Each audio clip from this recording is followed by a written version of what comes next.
welcome to the SZA and Zoë show. What's going on? Hello. Excellent. It's going to be an excellent night. Thanks for taking a ride with us. I Okay. This is like a social experiment, like two people that don't know each other in a car. Yeah. It could go Either way. Yeah. Yeah, for sure. This could end terribly. No, it won't end terribly because it started too well. It's true. It started way The too well to vibe end is terribly. good. I was thinking Word we could do a association. word association game. Yeah. Okay. Trees. Leaf. Driving. Ice. America. Cold. Detroit. Dark. Interesting. Music. Deep. Okay, wait. I'm gonna give you some. Okay. Monkey. Hot.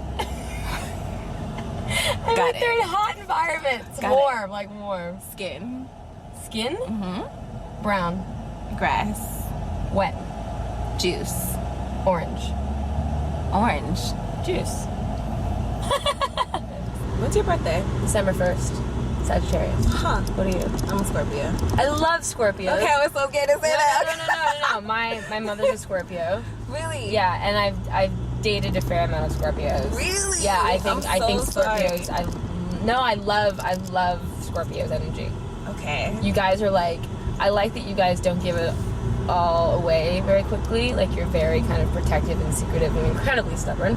But then once you earn a Scorpio's trust, I feel like Literally you just like you're in. Murder for you. Yeah.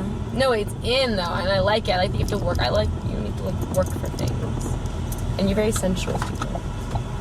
The sensual stuff, I feel like whenever anyone's like, oh, you're a Scorpio, tight, get naked. Because they're always just like, oh yeah, you're a freak. But get crazy. but it's sensuality not, is not the same thing as sexuality. Exactly. That I agree.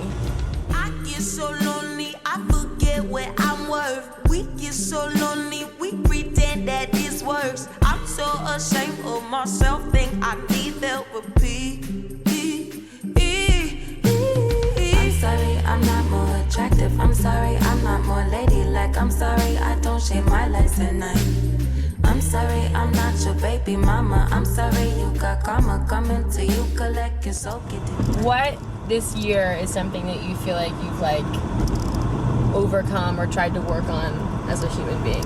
I think when I first started, I'm still first starting, but like when I first got here, I felt like I didn't know what was wrong. I didn't know what was wrong or what was right.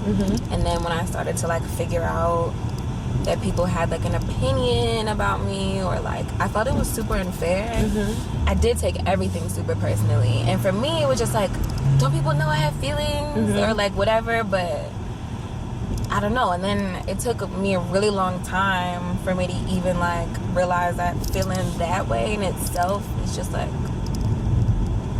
ridiculous. Because people are gonna do whatever they want to do regardless.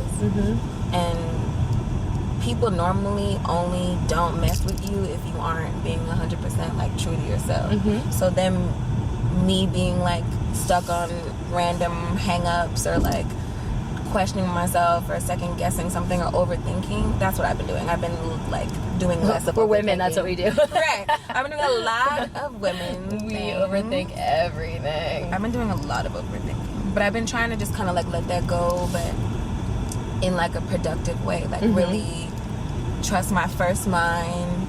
Don't don't double ask myself. I wouldn't do that with somebody else. So I feel like confidence is just the key to everything.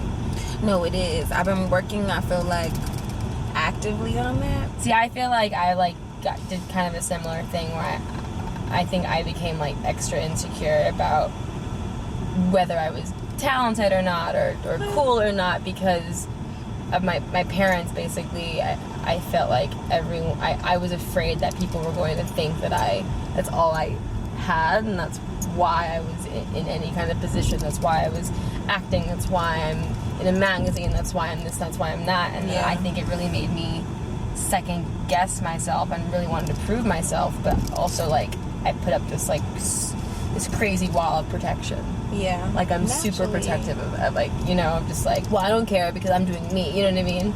Yeah. But then I realized that was becoming my own insecurity, and it was like I was my own worst enemy. I think it's about waiting till you're genuinely confident too. Like forcing it and rushing it, I feel like if you sit on something long enough and like really understand why you should feel the way you feel and feel grounded in the way you feel, then that's one thing. But if I find that sometimes like I would try to fake it till I make it and be like, I'm not mad, and really be like, I'm gonna cry right now. Yeah. But don't let me cry. I'm a woman. I'm not mad.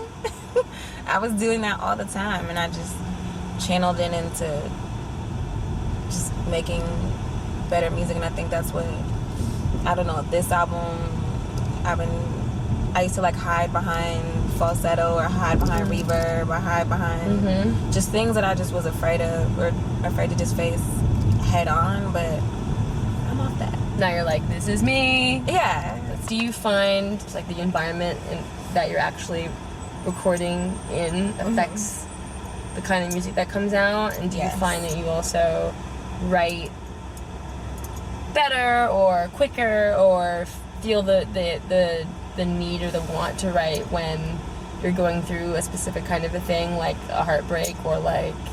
When I'm making music, I find that I tend to consistently feel the same while making music. Like if I'm in I don't know, I just gotta get there. That's the feeling I'm always like trying to figure out. Like I gotta get there, I gotta get to this next verse, to this next bridge, because if I get there, it'll be better than the last one.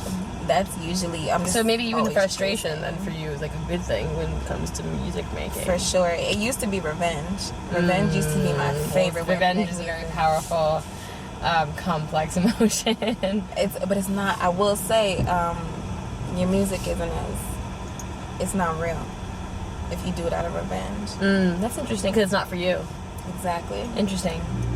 Sorry, I just need to see you. Sorry, I'm so clingy, I don't mean to be A lot. Do you really wanna love me then like you say you do? Give it to me like you say you do. 'Cause it's hard enough, you got to treat me like this. Lonely enough to let you treat me like this. Do you really love me or just wanna let me down? I mean, my best music I definitely think has come out of breakups. What was your worst breakup? My worst breakup? I don't know. I mean, like, I feel like my boyfriend in high school, I mean, just because it's like you've never gone through a breakup before, so everything's just like, this is the end of the world. Right, it hurts so bad. This is terrible. Why didn't anyone warn me about this? You know, and then the older you get, it's like, whenever I go through a breakup now, I'm like, oh, I forgot how terrible this is. But I feel like there's a chemical in the brain that makes people forget how terrible a breakup is or how terrible heartache is, because I think if we remembered, we would never fall in love again. Do you feel like people stereotype you in a way that's closer to who you are or far as hell from where you are? I think it's both. I think I've definitely had situations in my life where people have had an idea of who I am, and then they've met me and become friends with me, and it's actually been really bad because I don't live up to this expectation of like, I'm this like whimsical like love child that's always like dancing. You know Right. what I mean? Like I am a human being, you know, with flaws and with, you know, anger and with passion and with, I'm a nerd. I'm like much nerdier than I think people realize. But like, you know, it's so cool. I'm like, it's just like, it's the hair and the clothes and the stuff, and I like, you know, like stuff like that. But like, so in that way, I feel like I get stereotyped. And then of course, when it comes to like with everything, with music, with acting, I feel like there's this like idea of, okay, how can we categorize you? So like if you're a black chick, but you're not doing hip-hop, you're not doing R&B, you're doing this like alternative thing, so you're this kind of person, and you're in a category with like these 4 other artists. Then it's, do you look alternative enough? Exactly. If you don't look alternative It's enough, confusing. We're not understanding which box to put you in. with me it's always, you must be so earthy. You know, I've received many crystals as gifts and I swear it's not even that I'm not into that. It's just like, It's an assumption though. I've literally given you no inklings to assume anything like that, other than the fact that I'm brown and I I'm have not rapping. Right, and I don't have straight hair. Right. And exactly. And for me, it's like, nah. It makes me feel like I have a lot of like extra pressure because they think you're gonna be. They think they know what you're gonna do and what you're gonna like. Right. These are the shoes that you're filling. Was that I feel like. That's like my self-defense mechanism that I've kind of developed because of my insecurity, because I think people are